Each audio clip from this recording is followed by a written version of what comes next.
운동 끝나고 30분 안에 단백질을 먹어야 한다. 정말 오래전부터 반복되어 온 말이죠. 그래서 우리는 운동만 끝나면 숨 돌릴 틈도 없이 단백질부터 찾곤 했습니다.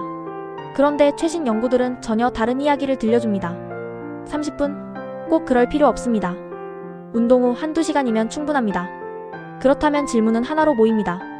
우리가 믿어온 골든타임. 그건 정말 과학이 말한 시간이었을까요? 오늘은 실제 실험들이 밝힌 30분 신화의 시작과 종말, 그리고 지금 과학이 인정하는 가장 효과적인 단백질 섭취 타이밍을 정확하게 정리해드립니다. 일부 아나볼릭 윈도우는 생각보다 훨씬 넓다. 과거에는 운동 후 30에서 60분이 근단백 합성, 즉 MPS가 가장 활발한 골든타임이라고 믿었습니다. 하지만 이후 연구들은 이 좁은 시간창이 실제 근육의 생리 반응을 제대로 설명하지 못한다는 사실을 보여줍니다. 무어 연구팀의 2009년 연구에 따르면 저항 운동 후 단백질 약 20g 섭취에서 MPS가 거의 포화되며 이 증가 반응은 이후 여러 시간 동안 유지되는 것으로 나타났습니다. 단, 체격, 운동량이 크면 40g이 더 유리할 수 있음.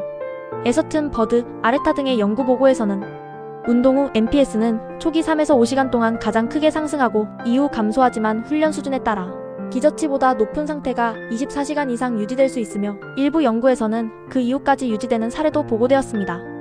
단, 48시간 내내 최고 유지가 아니라 초기 고점 이후 완만한 감소.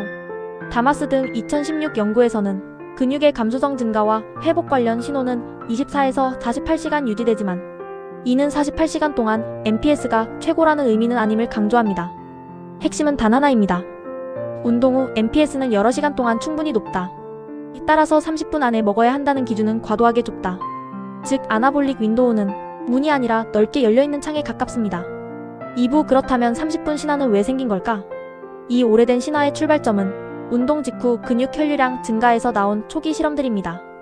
팁턴 2001년 연구에서는 운동 직전 필수 아미노산을 섭취했을 때 운동 직후 섭취보다 근육으로 전달되는 아미노산 양이 더 높았습니다.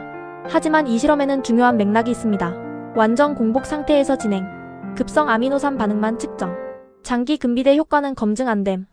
실제 식사가 아닌 EAA 단일 공급, 즉 팁턴의 결론은 운동 직전 혈류가 높아 전달이 잘 된다는 급성 현상을 보고한 것입니다. 이것이 운동 직전이 본질적으로 더 우월하다는 의미는 아닙니다. 그럼에도 이 초기 연구들이 단순화되면서 30분 골든타임 신화가 탄생했습니다. 3부, 단백질 타이밍보다 더 중요한 건 총 단백질량. 쇠엔펠드와 아라곤의 2013년 메타 분석에서는 여러 연구를 분석한 결과 결론은 명확합니다. 근비대를 결정하는 핵심은 언제 먹느냐가 아니라 하루 총 단백질량입니다. 총량을 통제하면 타이밍 조절로 얻는 추가적 이점은 거의 사라졌습니다. 그리고 급성 실험들도 동일한 측면을 보여줍니다. 무어 2009년 연구에서는 20g에서 최대 MPS가 관찰되었고, 맥노튼 2016년 연구에 의하면 고볼륨 운동 후 40g이 20g보다 높은 MPS를 보였습니다. 트롯멀런 등 연구 요약에서는 20g 포와 40g에서 소폭 추가 증가가 나타났습니다. 권장 총량은 체중 곱하기 1.6g, 즉 하루 총 단백질량을 맞추는 것이 운동 후 몇 분에 먹느냐보다 훨씬 중요합니다. 4부 예외는 있다. 노년층. 대부분 사람에게 타이밍은 큰 차이를 만들지 않지만 노년층에서는 조금 다르게 반응하기도 합니다. 카차노스 2005년, 쿠프만 2010년 연구에서는 노년층이 근합성 민감도가 낮아 동일한 양을 먹어도 MPS 반응이 낮습니다. 에스마르크 등 2001 연구에 의하면 평균 74세 남성에서 운동 직후 단백질을 섭취한 그룹만 근비대 증가가 나타났고 2시간 후 섭취한 그룹은 거의 변화가 없었습니다.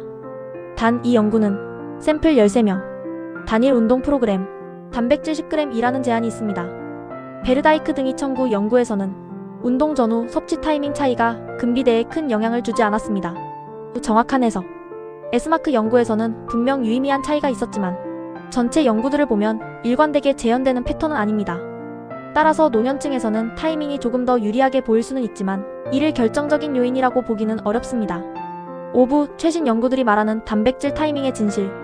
아레타 등 2013 연구에서는 20g 단백질을 3시간 간격으로 나누어 섭취했을 때 12시간 기준 누적 MPS가 가장 높았습니다. 급성 실험이며 장기 근비대와 직접 연결되진 않음. 트롯멀런과 반 룬의 2023년 연구에 의하면 25g 대 100g 단백질 비교 실험에서 100g 섭취가 더 크고 오래 지속되는 아나볼릭 반응을 보였습니다. 이 연구는 신호 전달만 본 것이 아니라 동위원소 추적을 활용해 근육 마이오피브릴 단백점 결합까지 측정한 연구입니다. 단 중요한 해석은 다음과 같습니다. 매우 급성 실험이며 현실적인 운동 후 식사 전략으로 100g을 먹어야 한다는 뜻은 아님. 장기 근비대와 1대1 연결되진 않음. 실제 권장량은 20에서 40g 범위. 이 연구는 단백질 섭취 후 아나볼릭 반응은 생각보다 오래 지속될 수 있다는 점을 보여주는 실험적 사례입니다. 비르트웨 연구진 2020년 메타 분석에서는 단백질 보충은 근비대 근력 증가에 도움을 주지만 타이밍만 따로 조절했을 때의 추가 효과는 크지 않거나 일관되지 않다고 보고합니다. ISSN 공식 입장 2017년 이후에 따르면 운동 전후 수시간 내에 섭취는 효과적이나 운동 후 30분이라는 절대 규칙은 근거가 부족합니다. 결론. 단백질 타이밍은 예전처럼 절대적이지 않지만 운동 전후 수시간 내의 섭취는 여전히 합리적입니다. 6부 공복 운동 대 식후 운동. 공복 운동. 밤새 단식 상태에서는 혈중 필수 아미노산 수치가 상대적으로 낮아 운동 직후 단백질 섭취가 더 유리할 수 있습니다. 식후 운동. 식후 아미노산 흡수는 3에서 5시간, 카제인은 6에서 7시간 이상 지속됩니다. 따라서 이미 아미노산이 충분한 상태라면 직후 먹든 1에서 2시간 후 먹든 차이는 거의 없습니다.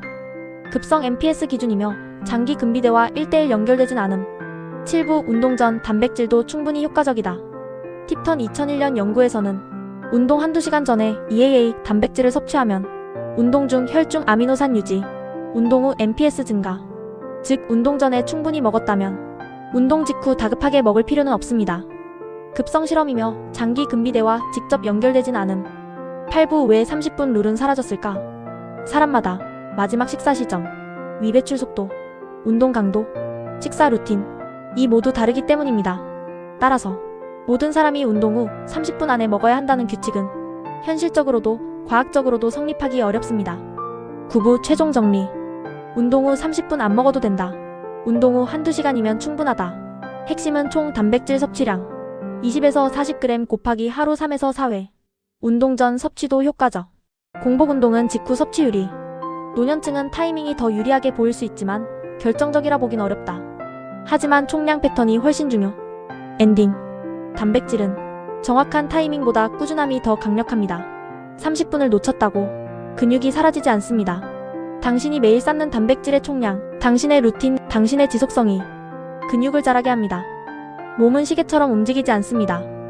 훨씬 더 유연하고 훨씬 더 똑똑합니다. 그러니 시간을 쫓지 말고 당신의 리듬대로 단백질을 채우세요. 근육은 당신의 노력을 기억합니다.